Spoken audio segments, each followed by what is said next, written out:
family, Carter gang, right? It's your boy in the building. And yesterday was a beautiful day for LA. Yesterday, in the words of Ice Cube, I gotta say, it was a good day. It's ironic. I had the Bruce, she had the chronic. The Lakers beat the Supersonics. The Lakers beat them Phoenix Suns. But before we get to them Lakers, let's talk about the Blue Crew. Let's go, Blue Crew. Let's go. You hear me? Let's go. The Dodgers, I never pay attention to the Blue Crew during the regular season. I keep a slight eye on them. But with me, with the Blue Crew, man, it's all about that playoff basketball. It's all about October with the Blue Crew. With that roster we got, with that payroll we got, I know every regular season the Dodgers are going to win anywhere from 90 to 110 games, right? They're going to win the NL West. They're going to be one of the best teams in the National League, no doubt, hands down. It's all about what they do in the playoffs with the Blue Crew. And what I say about the Blue Crew, I see a different Blue Crew thus far in these playoffs. They've been clutch. They've been clutch ever since they've been down 2-1 to them running their mouths Padres. To Machado and Fernando, right? After them dudes was disrespectful and running their mouth, Dodgers came up clutch with that. And man, game 1, World Series, extra innings, basic loaded, grand slammy. That's clutch. Shout out Freddie Freeman. Shout out Freddie Freeman, man. And shout out these Dodgers on this run. They look different. They look like they got that twinkle in their eye. It's something about this team. But baseball always is tricky. Baseball is a sport where half the time the best team don't even win. In baseball, a hot pitcher or your bats getting hot at the right time of the year can make a lesser team take it all. They get hot at the right time. Kind of like just like hockey. If hockey get a goal, if a goalie get hot and can't nothing get past them, that will balance out everything, and that team will go on a run. Not because they better than the other team, because you can't score on their goalie, or in baseball you can't hit on their pitching staff, or your bats went cold. Everybody bats go cold frequently all the time. Didn't Mookie Betts just come off a didn't Mookie Betts just was like 0 for 16 like before this like a week ago? Mookie Betts just came off a slump during the playoffs, right? So the playoffs is tricky. Even the superstar players can put up bunk games. Like, you will never see in the playoffs Kobe, Jordan put up 8-9 points in a playoff game, right? Barring injury or something, you know what I'm saying? Barring something that's taken out of context, that it, like, you know what I'm saying? Ain't no way they doing that. But in baseball, a superstar can play garbage for a couple games. Right? He can play garbage for a couple games. So baseball is one of them sports where the best teams don't win all the time and the best players don't ball all the time. It's who gonna get right at the right time and who gonna stay the most consistent at the right time. Right? And it look like them Dodgers then found their groove since they went down to the Padres. And the Dodgers is doing this without their ace Glasnow, without Kershaw. You know, they dealing with some injuries. Right? So the Dodgers ain't even at 100% and they doing their thing. And when you got clutch hits, the Dodgers been scoring with running in position. Started off with Shohei during this playoffs. He's been monstrous with runners in scoring position. And the rest of the team is seeming to pick it up. They scored 6 runs on 7 hits.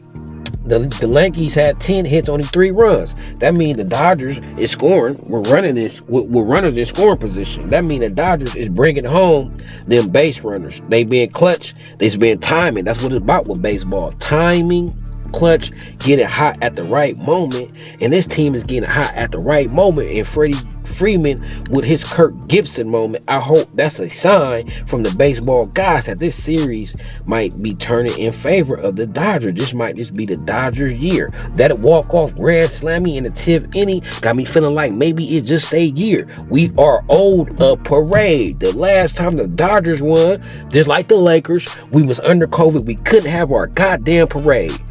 Right?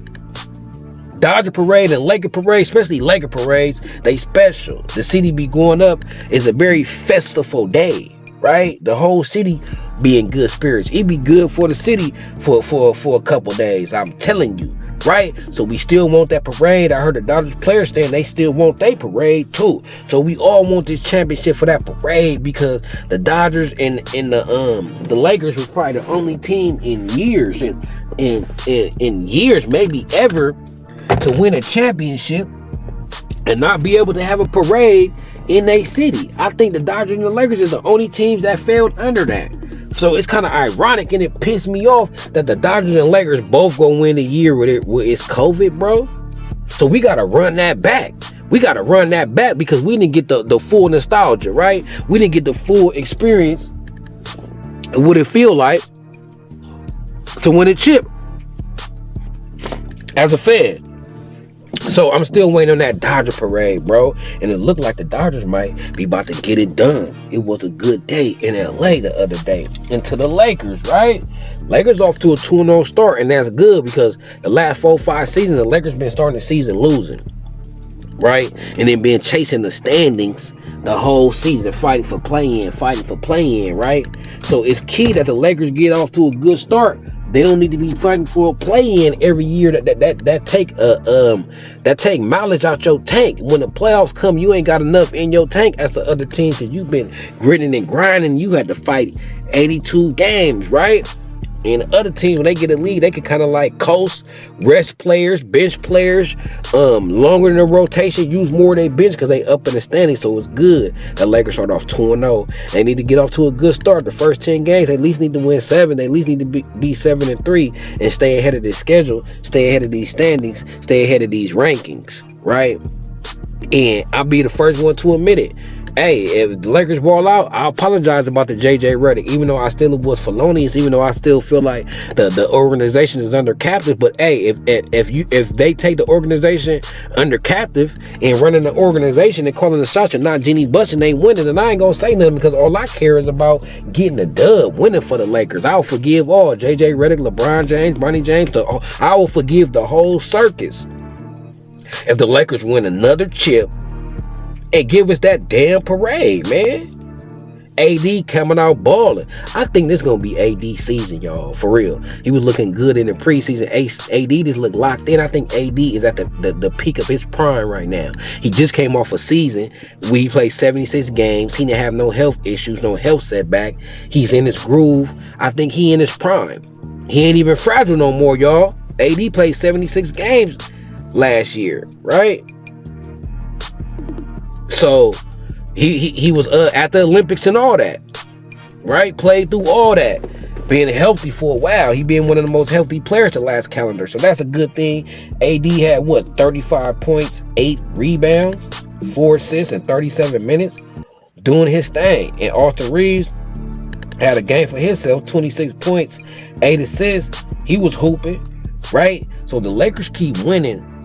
And to be honest with you, the only team that's been able to stop the Lakers these last couple years is the Nuggets. But the Nuggets don't look the same no more. But if I really think about it, the Nuggets is the only team that been able to knock the Lakers out. We won't know what the Lakers would do if they didn't face the Nuggets. And that kind of was like a matchup nightmare and a coaching nightmare. I feel like Malone was out coaching Darvin Ham a lot in that series, right? So if the Denver Nuggets ain't the same, and the Lakers is still the Lakers, like LeBron James still got enough to be as good as he was the last couple years, AD in his peak, Austin Reeves getting better, right? This Laker team might be a threat. Because we got to think about it. I'm going to say again, Denver has been the only team been able to knock the Lakers out, right? Denver has been the only team to knock the Lakers out. Everybody else, the Lakers get smoked. Golden State, Lakers been giving everybody smoke who was the Nuggets in the playoffs. So maybe the Nuggets was their kryptonite. And if the Nuggets ain't the same no more, and AD has hit his prime, he getting better, and Austin Reeves getting better, you never know with the Lakers. You never know with the Lakers. They could beat anybody. That's the scary team about this Laker team. They could beat anybody, or they could be like a play-in level team. Right, so we go see. Maybe JJ Redick do got the sauce, right?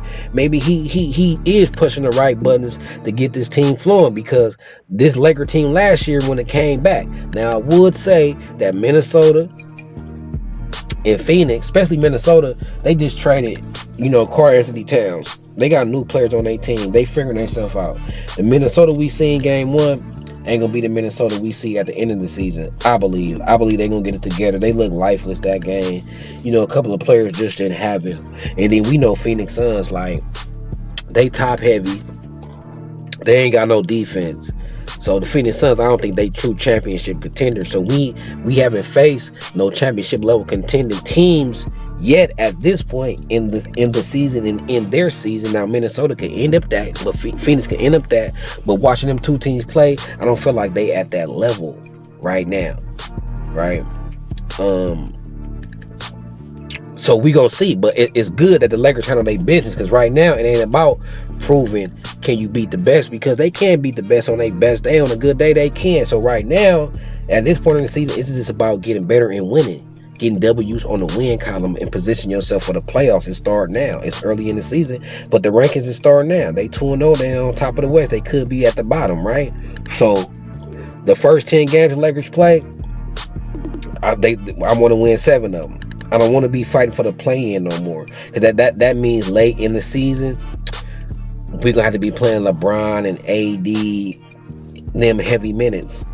I won't later in the season be playing low minutes and getting them geared up for the playoffs, right? Playing low minutes. So matter of fact, they can have more time to practice. You know, LeBron James don't like to practice, but if we lower the minutes, we could get some blowouts. We could get some DNPs. You know what I'm saying? Because we so high up in the standings, and we should be able to beat this team without our best players, right?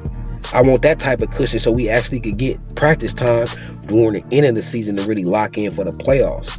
LeBron ain't gonna want to practice during the season if he playing 37, 38 minutes a game. But if we could afford him to miss, right? If we could afford him to miss some games and stay fresh, maybe he be more open to go into practice, right? Maybe he be more open, right? And gear for the playoffs. So this about, just like the Dodgers with me, with the Lakers is about the playoffs. I know pretty much, even if they got to go to the play-in, they probably going to find a way to make it to these playoffs, right? It's going to be what they do in the playoffs. What they do in the playoffs. And a lot of teams in the Western Conference, I feel like the Lakers match up real good with. It just with Denver, it's always been a thorn in the Lake Show side, right? If Denver wasn't in the league, if Joker wasn't on the Nuggets, I think the Lakers would have been to the finals these last couple of years. The years that the Denver did knock the Lakers out, I don't think nobody else in the West would have knocked the Lakers out. Basketball is a lot about matchups sometimes, right? Especially when the team is kind of even on talent. It's like, okay, who got the matchup advantages? And I feel like Denver was a tough matchup for us, right? But they ain't got KCP no more. They ain't got Brown. They got Russ. They got a whole different dynamic. So they might not be a toughest matchup, right? And then we might not have to go through them every year in the playoffs. So with the Lakers, it's about getting in position, jockeying.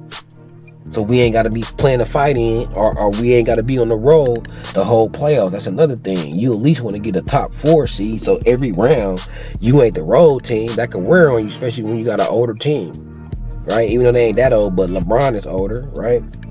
So that'll wear on you if you start every series on the road, right? It's not good. You want to be at home. So forget the play-in. I want some home court advantage from the Lake Show. You know what I'm saying? I want to be a 2-3 seed at least, something like that. 3. Give me top 4 at least, right? I don't want to be on the road in the first round in the playoffs.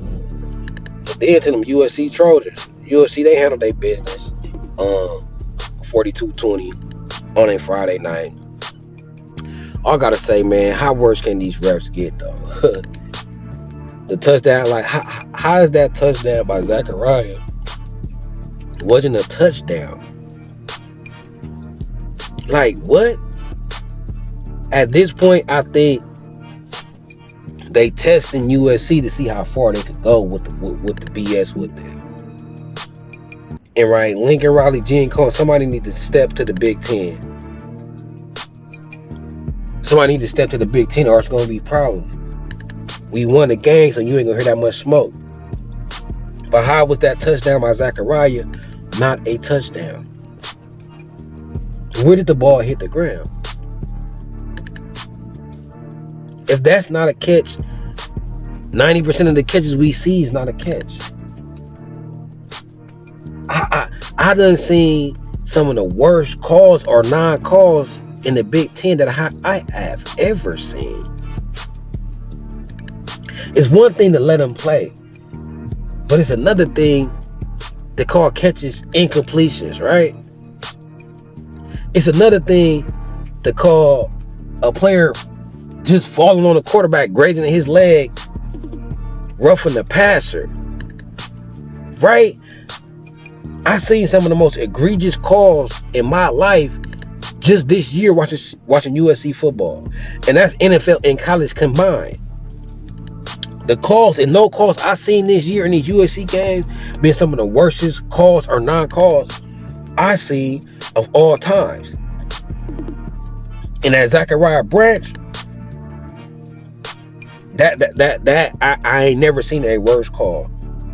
Now, if somebody at the game, somebody want to point out to me something I'm missing, the dude caught the ball in the end zone and went to the ground. So my question is, how could they look at that play with Zachariah and say that's not a touchdown? But look at that play with what was that? But how can they overturn that? Sorry, I got interrupted.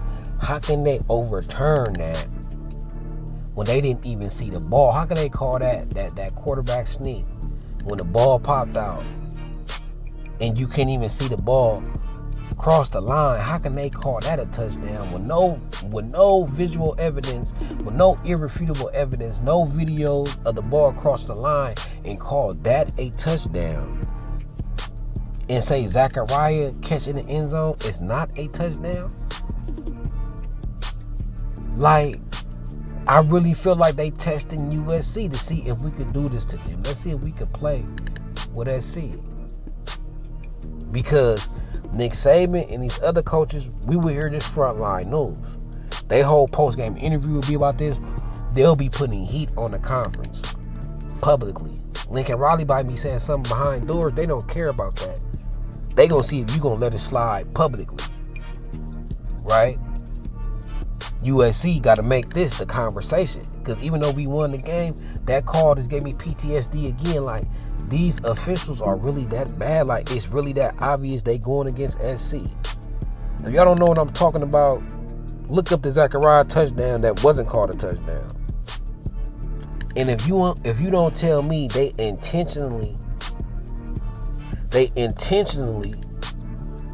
trying to mess with us, trying to screw us over, then I don't know what to tell you, bro. I don't know what to tell you. That was the only thing not good, is that I seen that in that game and say they still on the BS. Raw, rough, rugged, and raw. So now I gotta give my team a little bit more slack on they 3 and 4, because these officials really got it out for us. It ain't even no complaints. Look, we won the game. But it is ridiculous the calls and non-calls they make. But shout out to SC, doing what they gotta do, blowing it out so the referees can play. The referees can play a factor in that game. But best believe if that game was close, USC was dealing with another officiating crew that would have shafted them. That would have shafted them for sure, bro. For sure. I don't know if it's a first year hazing thing. I ain't been watching Oregon and seeing what they going through. But it's bad right now with USC and the officials. I mean, they make me appreciate the Pac-12 officials dearly. Dearly, bro. We should have never went to this conference, to be honest with you. Especially once they let Oregon in, we should have been like, we out of here. Right? We should have been like, we out of here, we going to the SEC. Right? I don't know how USC and UCLA went to the Big Ten and then tell them that Oregon, we're not rocking in the same conference as Oregon. And then they bring us in the conference and treat us like trash. They brought us in the conference to get the money for the TV deal. That's the only reason they brought us in the conference. is that LA market. But besides that, they don't even want us there. They don't want to see us no success. Long as they just get a piece of that LA market, they don't care. Right? They don't care. And they against us for sure. For sure. But we gonna see how this season play out in this tenure with USC at the Big Ten. This season over. But look, if USC is still going through this next year, we gotta do something. We gotta break this fucking contract and go independent or go to the SEC. Us and USC and UCLA. We is not gonna get treated like this. Because this team probably wasn't a championship team, but being treated like this by the officiating crew in the Big Ten, this could cost us championships, titles in the future. It can. It can. So we need to have a talk with the Big Ten and be like, if the officiating don't change, can we negotiate? How can we break this contract? Do we gotta pay y'all money back or what? Because it ain't gonna be worth it. The money we getting ain't gonna be worth it if we gonna get shafted on the field. Right? So we need to get out of the Big Ten. We can change conference. It's a new day in California. We can go to the SEC or go independent. But whatever we go and whatever we do, we can't be allowed to be treated by the officials like this. And we got to cause a ruckus. And we got to forfeit the game. And we got to walk out in the middle of the game. We're going to have to cost somebody some money. We're going to have to forfeit a whole game. No ratings. Forget that. We forfeiting this game. I'm telling y'all. Because if we just sit here and just complain as fans and we continue to react how we react to these bad calls, they're going to keep doing it. We ain't put enough heat on them. But besides that, good win for SC, man. They get to 500. Hopefully, SC could keep the recruiting class together. They have 4-4, and we see how the season play out. But the Dodgers, it's the Dodgers' time right now. 3 more games, Dodgers. Let's go. And Lakers, man, y'all keep cooking. And I'm going to keep y'all updated on these Lakers and Dodgers, man. They looking different. The Lakers and the Dodgers are looking different. And the Dodgers in the World Series. So it's Carter Sports. It's Carter Gang TV. And go ahead and subscribe to Carter Gang TV if you rock with Carter Sports, right? Go ahead and subscribe over there, too. I'm bringing entertainment, all the entertainment stuff over there to Carter Gang TV. So if you're interested in more sports, right? Y'all seen what happened with Lil Durk. I might have to touch on the Lil Durk situation on Carter Gang TV. But until then, man, hit that like, hit that sub, share. If you know what I'm saying, look out for your boys, Carter Gang, and I'm out this thing.